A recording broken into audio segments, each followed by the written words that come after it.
Welcome back to the Unstuck movement. I am your host, Rob Z. This platform was created to help you break the chains that are holding you back in your life personally and professionally. Today, I have an incredible guest with us on the show. Kevin Palmieri is on the podcast. And Kevin, I like to dive in right off the bat with a question. And I love the fact that you have been a hardcore podcast a guru, maybe nerd, I could say, for the past number of years. And I'm going to learn so much from you in this episode as everybody else is also. But I really want to know, you've recorded over 2,700 episodes of your podcast. What is the most impactful lesson that you've learned along this journey? First of all, I appreciate you having me. I'm excited to jam with you. I remember the first couple of guests we had. They had these incredible stories about overcoming adversity and coming out on the other side better for it. And I remember thinking, I will probably never hear another story like that again. And then it happened next week. And I said, that was probably the wildest story of adversity and overcoming it we'll ever hear. And it happened again the following week. So the lesson for me is everybody walking this planet is going to go through some level of adversity. I believe you can turn your adversity into your advantage if you know how. I don't exactly have the blueprint or the framework. I'm not exactly sure how some of these people did it. But I do believe if you know how to use your adversity as your advantage, you can make that your life's purpose. And that was the common theme for most of the guests that we've had. So if you're going through adversity right now, it doesn't mean you're doing anything wrong. It might actually mean that you're getting closer to your purpose. It just doesn't feel like it in the moment, unfortunately. I love that, man. And same here doing this show. I mean, talking about these unstuck stories of breakthrough. Like you said, you hear somebody's story, you're like, holy cow, I can't believe that. And you hear another one, you're like, oh man, I can't believe they made it through that. And it's just, and it builds on that proof, right? The modeling of like, okay, so people who are doing incredible things have had incredible breakthroughs. They've been stuck somewhere. And I always, like you just said, and I really like that, I just wrote that down. Use your adversity as your advantage. I always say, make your mess your message, right? So the thing that was destroying you, you get through it, you turn it into something that is your most. It's like when a wound heals, that healing spot, that skin is stronger than the rest of the skin on your body. And I find that just to be the most awesome thing because it applies to your body, but also to everything in life. So I want to welcome you here today, sir. We're going to dive deeper into this. This podcast, the Unstuck Movement, was created to have these true testimonies of breakthrough as an example for what anybody listening or watching, that it's possible for you. It's possible for you to find that breakthrough in your life with whatever you're stuck in. And we're sponsored by the Connected Leaders Academy. Make sure you check out connectedleadersacademy.com. Over 400 heart-centered servant leader entrepreneurs from all over the world who want to help you grow. And also, I want to encourage you, if you're here today and you want to be the go-to authority in your field, maybe you're the expert at what you do, but you want to be recognized for it and build a platform with it and create lasting impact that really changes people's lives and also creates incredible connections for you and your industry. I would urge you to check out the Pro Podcaster Academy, join the waitlist at robzwentz.com. Kevin Palmieri with us today is the founder and host of Next Level University, a global top 100 self-improvement podcast with over 2,700 episodes reaching millions worldwide. After overcoming rock bottom, Kevin now inspires others with his heart-driven yet no-nonsense approach to holistic self-improvement. Kevin, we all have our own rock bottom in life. It looks different for everybody. What was your rock bottom? My rock bottom actually was the easy part. I had the misfortune of finding out that rock bottom had a basement. So my rock bottom basement moment was I was in my mid-20s. I, at the time, had a 6-figure job. My girlfriend at the time was a model, and I was getting ready to compete in a bodybuilding show. So I was quite literally in the best shape of my life. So I had health, I had wealth, I had love. My partner ended up leaving me because I was just a depressed, anxious human being. I ended up going on the next year to make even more money than I made the year prior. And then I ended up getting to the place where I just felt so lost and I just felt so stuck and I felt hopeless and I felt helpless that I was sitting on the edge of a bed one day contemplating suicide because in a way, I accomplished everything I ever wanted. I was more successful than I ever thought I was going to be, but I was more empty than I ever thought possible. And that broke me. It broke my spirit. It broke my hope. And I didn't know what to do. So that for me was rock bottom, achieving everything that I thought I wanted and somehow feeling worse than I ever had in my entire life. It was a very weird paradox for me to go through in my mid-20s. What were you doing at the time that had led you to the success that you had? So I was a foreman for a company that worked on government contracts to make buildings more energy efficient. So we would go into schools. So we would go into like a town and we would work on all of their buildings. We'd work on their fire station, their police station, their schools, all of that stuff. So I spent a lot of time living on the road. You and I were talking about where we lived, and you mentioned Pennsylvania. I've worked in Pennsylvania, New Jersey, Delaware, Virginia, New York, Connecticut, all over the place. So up and down the East Coast is where we worked. And as you found yourself at this rock bottom point, obviously things don't change automatically. Millions of little things happen leading up to massive change. What was the beginning of that massive change? Obviously contemplating suicide, feeling that place of despair. And we've all heard that story, right? Having everything that you think you need to get in life to find that happiness. And it actually leaves you feeling completely empty. What did you start to change that day? What started to shift? I asked for help. I texted my now business partner and the co-host of our podcast, and I said, hey, brother, I'm having these thoughts. I'm having these feelings. I don't know what to do. I could use a hand. And he sent me back. It was probably a novel. He's very long-winded, and I've adopted that in a way from him, which is not ideal, I suppose. But he said a lot of things. But the thing I remember was, Kev, over the last couple of years, your awareness has changed a ton, but your environments have remained the same. I think it's time for you to think about changing your environment. And although nothing in that moment actually happened, I think it gave me a few things. It gave me hope, it gave me permission, and it gave me perspective. The issue that I was dealing with the most, Rob, was I had made it further in life than I thought I would, and I couldn't imagine starting over again. I feel like I got lucky to get where I am in life. I don't know how to replicate this. So when he gave me that advice, it created in my mind a light at the end of the tunnel. Okay, maybe this job isn't everything. Maybe there is something beyond this, and now there's kind of a countdown timer where this isn't the thing that I'm going to do forever. And then 2 or 3 months later, I ended up leaving my job and then saying, all right, now I'm going to become an entrepreneur and try to figure out this business thing, which was different than I expected it to be for sure. But it was very sexy in the beginning to say I'm going to chase my dreams. But that happened pretty quickly. I mean, over the course of 3 months, I went from sitting on the edge of the bed contemplating suicide, having that conversation with Alan, to leaving my job and then beginning the process of doing this full time with 0 results at the time. I love it. Even though it's the scariest thing you can do, I love it so much. I did the same thing. So that is a big question, right? Because a lot of people, when you hear somebody who just jumped ship, and did you just jump ship? I'm sure you mapped out some sort of plan before you left your job, but what was that plan? What did it look like in the beginning? Let's say I didn't jump ship, I jumped into like a canoe. So there wasn't a lot of planning.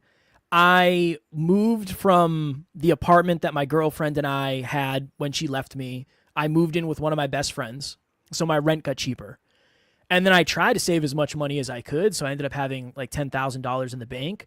Outside of that, it happened a lot faster than I thought it was going to, so I didn't really have that much of a strategy. I didn't have any understanding of business. I had no background in entrepreneurship. I just had the conversation with myself of, if I could ever be a full-time podcaster, that would be the best life ever. It's quite literally my dream, and I'd be the most fulfilled human on the planet. Those were the 3 things that made me take the leap, and then I tried to figure out how to grow wings on the way down, pretty much. What were those wings that started to grow? What started to happen, right? Because this is, I mean, you've done podcast coaching. I've helped people launch their podcasts, and there's so many roadblocks for people. there's so many little things, like even just picking a show name that will cripple somebody for years before they actually make a decision on something.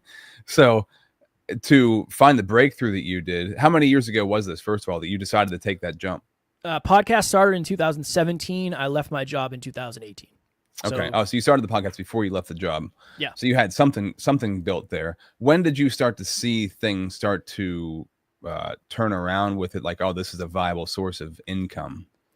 It took, I don't think we made any money until 2019. So 2 years into the podcast, I remember I went to my business partner. I said, hey man, I got to start making money. Because at this point, that $10,000 I saved, I bought a lot of pizza thinking that we were going to be more successful than we were going to be, faster than we were going to be. So I had $0 left. I was living off of credit cards. And at this point, I think I was either $25,000 or $30,000 in credit card debt. And I went to my business partner and I said, dude, I got to start making money, because if I don't make money, this dream is going to die for me. And he said, I have a great idea, man. Awesome. You're the idea man. He said, let's start coaching for free. And I said, no, I don't think you understand. I need to start making money. Mm-hmm. Free does not equate to money. And he said, Kev, you've never coached before like this. You need to build up confidence with yourself. And I think you need to prove to yourself and the audience that you can actually do it. So when I really started to feel like this could be viable, I reached out to 5 people that I knew listened to the show. And I said, hey, I'm interested in running some beta testing for coaching. I've never done it before. It's totally free. No strings attached. I will coach you for free for 2 months. And everybody, all 5 people said yes. Like, interesting. Okay. And then I coached everybody for free for 2 months. And at the end, I said, I can't do this for free anymore, because now we're doing more episodes and things are somewhat picking up. What do you think of $50 per call? And everybody said yes. So I went from making $0 a week to $250 a week. And for me, that was, number one, life-changing money.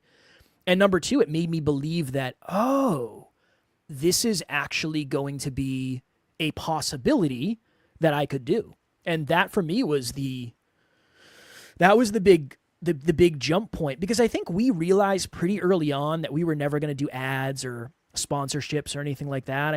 I don't want anybody in my cookie jar. I want to be in control of everything that we do. That's why we didn't take money in the beginning when we were building this. So we had to figure out how to do it our way. And that was a really good suggestion that we were on the right path, at least. Yeah, I love it, dude, because especially with podcasting, but just being an entrepreneur in general, there's so much creativity that you get to tap into. And unfortunately, most people in their jobs that they're in, they might be in good jobs, but you're only using a certain part of your creativity. But when you're kind of pushed against the wall and you also have endless options, you can create whatever you want and you can make whatever you want happen, as long as you have the vision for it to happen and the confidence, like, I can do this, right? But podcasting is so cool in that regard. And I tell people this, like, you might learn how to, like, you might get some cool people on your show and have some great interviews, right? But the things you learn about yourself are vastly superior to anything that actually will happen on the podcast. I'm curious for you personally, you growing as a human being, how, in what ways did podcasts help you to grow and evolve? Oh man, it forced me to face most of my biggest fears. Public speaking. I am not somebody who likes to public speak naturally. That's not like I woke up one day and said, yeah, this is going to be awesome. I'm still terrified of public speaking. I'm just less terrified than I used to be. That's a good way of putting it. Right? I've made friends with the fear more than anything else. Yeah. A ton of imposter syndrome. We had some pretty big interviews pretty early on when I had no idea what I was doing. So I had to do a lot of research. So I learned a lot about stuff that I would just never learn about. So I had to deal with imposter syndrome. I had a lot of insecurities of feeling dumb that I had to work through. Again, especially interviewing some very intelligent people. The other thing for me is it has become this insane amount of necessity and accountability. Our podcast literally says, if you grow a little bit every day, things can change a lot in the long run. Well, I have to grow a lot in order to help people change a little. So every day I am focused on my own growth first. If I ever stop growing, I can't add value like I want to. And if I can't add value like I want to, this whole podcast thing is going to be useless for those people that are listening. So it really is the ultimate necessity and the ultimate accountability partner of I essentially signed on the dotted line that I'm going to grow every day for the rest of my life, because we're going to do a podcast every day for the rest of my life, as long as I'm physically willing and mentally able. So it's really this giant form of necessity that's way bigger than me. It's not about me. The podcast isn't about me. The listens aren't about, it's not about me. It's about this giant mission that we have that we most likely will never actually accomplish, but it will be a wild journey to try to get there for the next however many years. Yeah, it's not about getting to that place, right? It's about No. the way you grow on the way to get there. But it's interesting about visions, right? Because a vision, like you hold something in mind, like I'm moving towards this thing, and it's not. You find out like I might never get to that thing that's in my mind, or I can't even quantify how much I'm going to grow because I'm holding this thing in front of me that I'm chasing towards, and it's just beautiful how that works out in life. Yeah. Have you found for yourself personally through podcasting this and I think because I think when you start a podcast you think, well, this is just something I like to do, this is something fun. And what I hear from a lot of people is like, well, if I do something like a podcast, I don't want to make money off it because it's not going to become fun anymore. It's going to ruin it. Now it's going to be a job. Do you ever feel like you stepped into a job doing what you're doing now, or it just became more fun because now there's actually money involved? Very honestly, my life is harder than it's ever been. It is brutal. Every day is at least a 12-hour day. Okay. So 6 a.m. till 6 p.m., 5 days a week. Saturday, I usually work a half day, and then Sunday's a family day. Okay. But you also have to multiply the fact that my business partner is working at least 12 hours a day, 6 days a week. So there's just a lot of time going into this thing, and there's a lot of pressure. I mean, we serve right now close to 100 clients a month. So this is a job. And I work as much for me as I work for our clients, as I work for our team. I mean, it's not just I do what I want. Yeah, I get to make my own schedule, but my schedule's filled pretty much every day. So it's aligned overwhelm and it's privileged pressure. That's usually how I like to put it, because I'd much rather be doing this than anything else I've ever done and anything else I can imagine doing. But it is really, really, really hard. And there's a lot of pressure and there's a lot of responsibility. And there's a lot of things that I must do that I don't like to do to give myself the opportunity to do the stuff that I love. So I don't like the old adage, if you love what you do, you never work a day in your life, because it suggests that you don't have to do any of the ancillary things that give you the ability to do the thing that you love. And maybe one day it'll get there where all I do is show up and sit in front of this microphone and I don't have to do anything else. But I actually don't know if I want to do that. I like a little resistance in life. Yeah, man. Resistance, that lets you know that you're growing. It lets you know that something's, Yes. you got to push back against something. But I love the way you put that, man. That's a really good way of putting it. I've never heard that said before. Privileged pressure, because what a privilege to be under the kind of pressure that you're under to build the thing that you're building, especially when you love building it. And I heard somebody say this last week on the show, that men have a burden of performance. And I thought, man, women can have they can burden themselves with performance also, but I think guys, especially being the leaders in families, and a burden of performance is a good thing, right? A privileged pressure is a good thing. People think of this like burden or pressure as bad, but man, nothing ever came from something that wasn't burdened or put under pressure. That's where good things come from. I agree. And the reason I like to say privileged is, to your point, I could stop doing this if I wanted to, but I understand how statistically rare it is for someone to actually get to live their real dream. I mean, that is just so rare. I don't ever want to lose sight of what it was like to crawl through attics when it was 130 degrees up there and I'm moving dead mice. I don't ever want to forget what it was like to stay up for 2 days in a row because we had a 16-hour drive after an 8-hour day. I don't want to forget that stuff, because life was hard then too, but it was hard in different ways. And life is hard today, but it's hard in different ways. It's more aligned. I think that's the best way to put it. It's more aligned. Yeah, it's more aligned. I love that. So, real quick, we got to stop, take a shout out to the sponsor of the show. When we come back, though, I love learning about life lessons that had big impacts on us. And what you had said to me before this episode, when we were getting ready for this, was learning to decipher the way I feel versus the way someone is making me feel. I want to know more about that. How did that directly apply to your life? And how can we apply that to our life? How do we decipher between this is what I'm feeling versus what someone's forcing upon me, and the impact that that will have on us? We'll talk about that in 60 seconds. Are you struggling to make consistent, valuable content for yourself? Do you want to have an efficient and effective way to create content that attracts the people that you want to connect with in life, the people you want to build relationships with in business? Do you want to be the go-to authority at what you do, at what you're great at? Would it be helpful for you if you had a platform that connects you to incredible people in your industry? The kind of platform that gets you leads and lands you clients without you having to beat down anybody's door or blow up anybody's inbox. Whether you're already creating content or you're desiring to start and it's something that's been kind of burning inside of you for a while, I urge you and encourage you to check out the Pro Podcaster Academy. Get started right now. Join the waitlist at robzwentz.com. Hi, my name is Jose Escobar, and I'm the founder and CEO of the Connected Leaders Academy. We're a growing tribe, a community of entrepreneurs all over the world globally.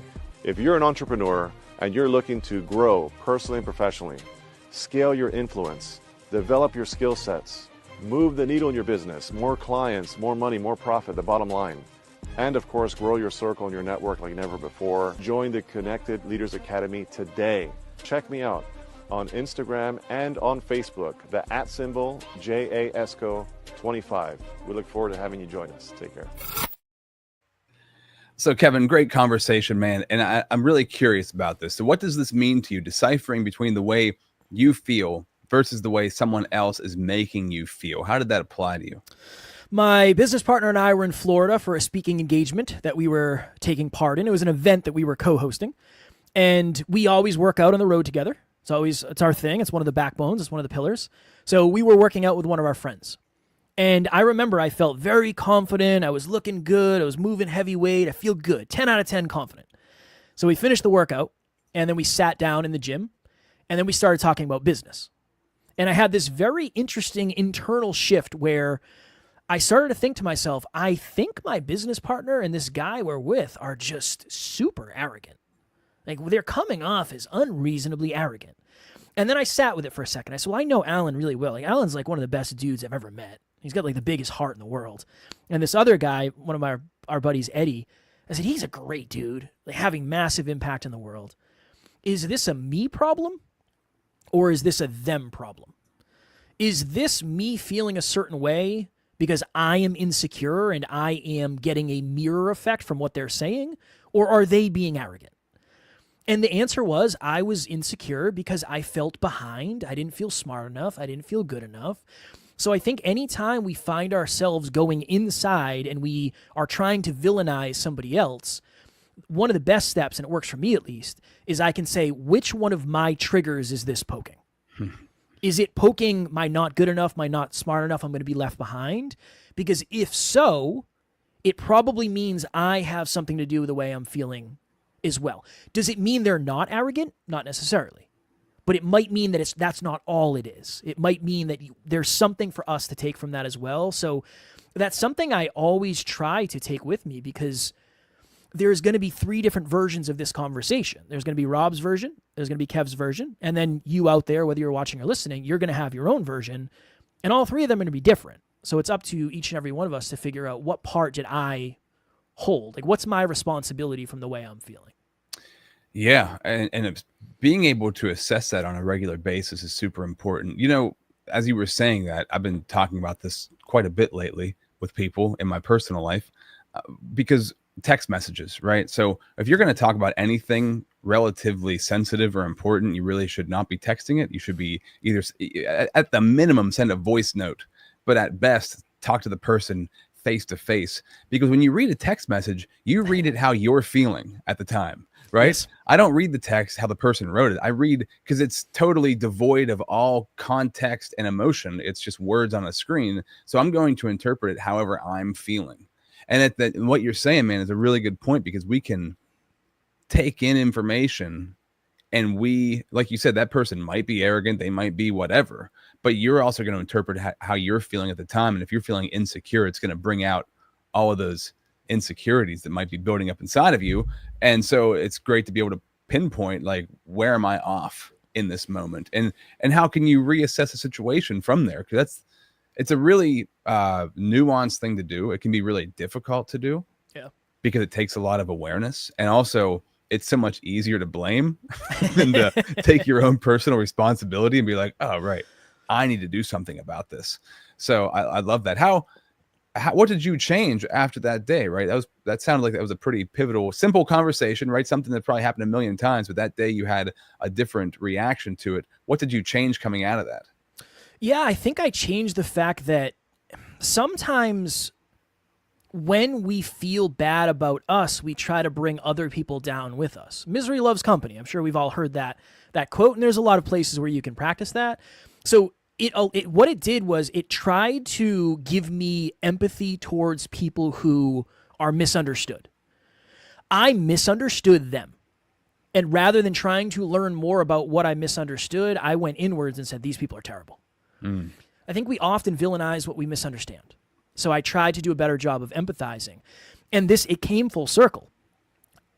Again, this was like one of those moments where I thought I had it all. Everything should feel a certain way, but it doesn't. My business partner and I were in California, and we were at somebody's house, some mansion in California, a very successful person, and we got invited there to interview this person. We interviewed them in their movie theater, which for me was like, this is wild. How did I even get here? After the interview, they took us out to their patio where their pool is and all this stuff, and they wheel this Benihana-style grill out. And he said, I'm going to make you guys dinner. Okay, cool. So he's chefing us up dinner, and afterwards we're having this conversation about business. And I had that same moment where these guys know business way better than I do. They're name-dropping people that I look up to and I aspire to. Like, you're friends with this person? How did that happen? And I had the same thing where I said, I don't think I belong here. So instead of me saying, this is a big them problem, I said, I just don't feel like I belong with these two people right now. I need to do something about that, not them. So I told my business partner that. I said, what if I'm not smart enough? And he said, well, what if you're not smart enough yet? Here's a list of books that you can read that will help you in conversations like that. Get to work, and next time it happens, you'll feel better. That's the personal responsibility thing. If today's interview goes horribly wrong, and I blame Rob, what happens when the next one goes wrong? I'm going to blame Rob again? Rob wasn't there. He's sending bad vibes my way. No, he's got other stuff to do. He's not thinking about me. If I say, well, I wasn't prepared, I didn't get enough sleep, I didn't have my water, whatever it is, at least that's something I can change next time. So when you punt responsibility, I think you also punt opportunity. And those were the big lessons that I learned from those two scenarios. Yeah, it's something you can change next time. So if you notice in your life that something keeps happening over and over and over again, and you're always like, it's always throwing you off, it's always screwing you up, there's something you can do about it. You know, there's something you can do about it. So you got to take the action steps, like you said, the accountability to actually do something about it. Yes. And if you don't, you're gonna keep in that loop. So if you find yourself in a loop, that's like the unstuck part of this podcast, right? If you're stuck somewhere, you're probably stuck in a loop of something, and action is going to get you out of that every single time. Taking action, it might not be the perfect action right away, but something to help you move to get you unstuck is so important, man. And I love that, because I've been in those situations too, where you're in a room and you're like, boy, I really don't belong here, you know, and you're just like, how do I equate this in my mind that this is happening? And you can really talk yourself out of a lot of good things. Yeah. By that. For sure. But also the fact that you were able to say it out loud and bring it up to somebody is huge. And you need people in your life like that, that you can present these things to, and have the humility to be able to do that. This sounds like a really important time to talk about your business partner. How did you two connect? What is that? That sounds like a super powerful relationship. How did that happen? We went to middle school together, and then I played the spin the bottle with him and the popular girls in his basement in middle school. In high school, I was a jock, and he was focused on getting the President's Award, which is straight A's through the entire high school career. So we didn't get along very well in high school. After high school, I started working at the local gas station. He went to Worcester Polytechnic Institute, which is one of the best technical schools in the world. And then him and I reconnected in my mid-20s. I saw him at a party. He had left a six-figure income to kind of do his own thing. And that kind of planted the seed in my life, or in my mind, of, oh, interesting. He's able to build a life like that. Maybe if I spend time around him, I'll be able to build a life like that. We connected on the fact that I was raised without my dad. I didn't know my dad. I didn't meet my dad with the understanding that he was my dad until I was 27. Alan's father passed away in a car accident when he was 2. So when we started spending time together, I got the idea from the podcast from something he was doing. 2017, I started the show. He was my first guest. I was his first guest on his YouTube channel. And then we started to spend Father's Day together every year because we didn't have anything else to do. So we started as really good friends. Then it became we're business partners. And now it's just, I don't know how to explain it, but it's also this very weird thing, and this might seem jarring, where if Alan and I didn't have a business together, we wouldn't spend time together. He is a visionary who cares about impacting the world more than almost anything else. So I'm under no delusion that if I decide to say, like, hey, man, I love you, I don't want to do this podcasting thing anymore, I'm not going to be talking to him every day like I do. And honestly, I respect that. I'm a really good number 2. I'm not a natural number 1. I'm not supposed to be the CEO. I would have crashed this business into the ground many times by now. I'm a great number 2. I do really well when somebody sets the pace, and then it's my job to keep up.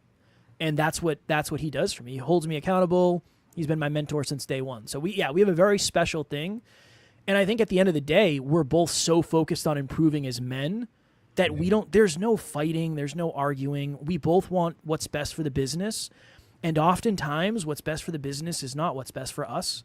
And I think we're both humble enough to admit that and then say, yeah, whatever. This is what we signed up for. Yeah, amazing.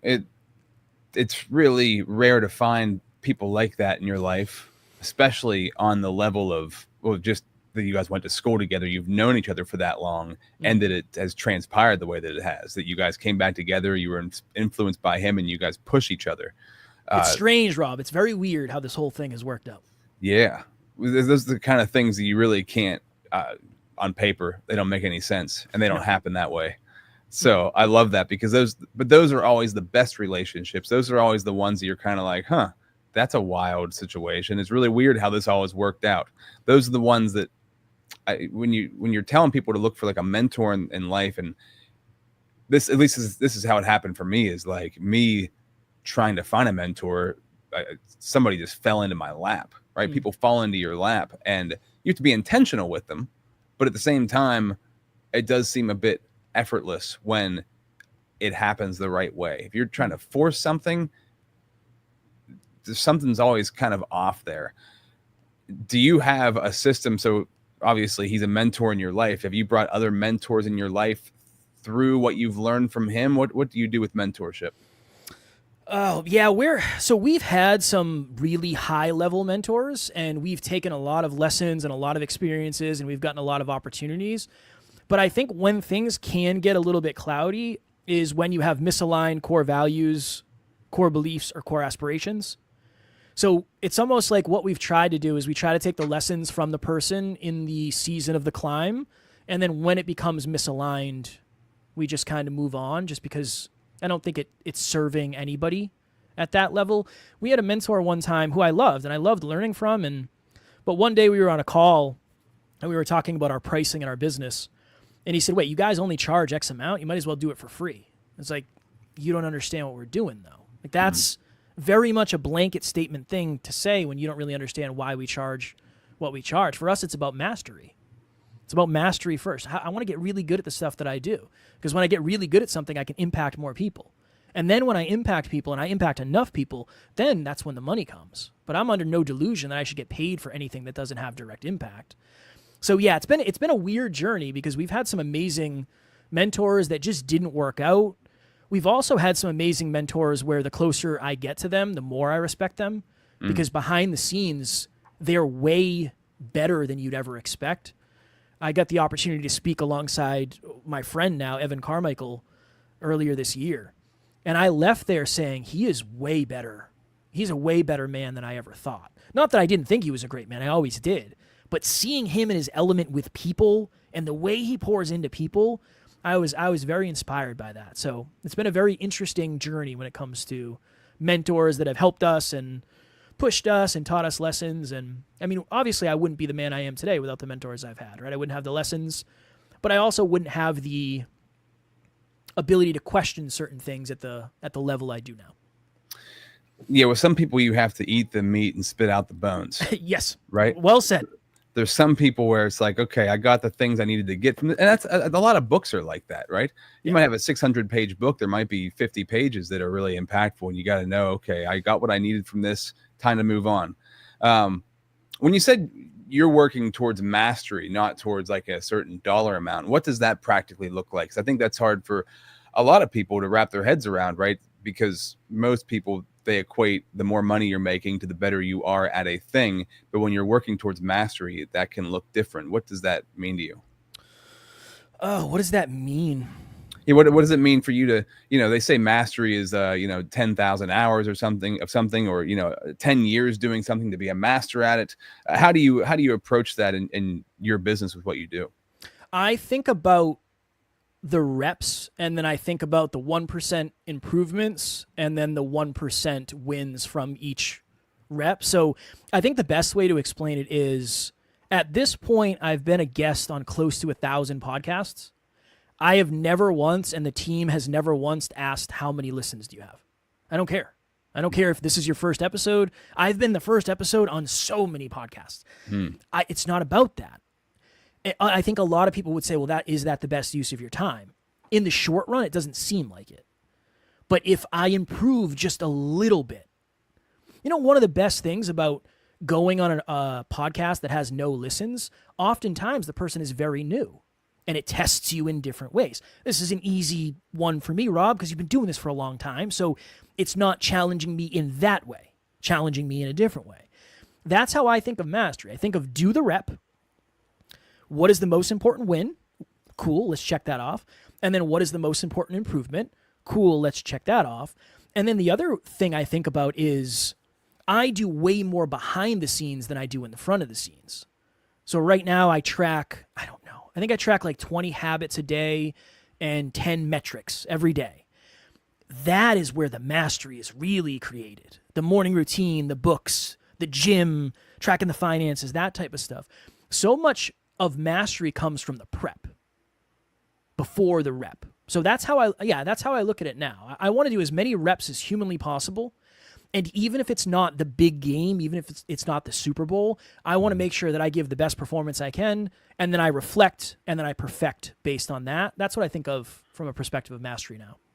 Yeah, that's really good, man. It's all the stuff that, nobody really sees you doing it, but you know what you're doing. That's where the integrity comes from, and the self-esteem comes from, of knowing, Because once you know, you don't have to wonder, do I know this or not? Like, you just know it, and it's just natural. It naturally becomes who you are, and that's all that kind of stuff that nobody really sees, but you know that you're doing it.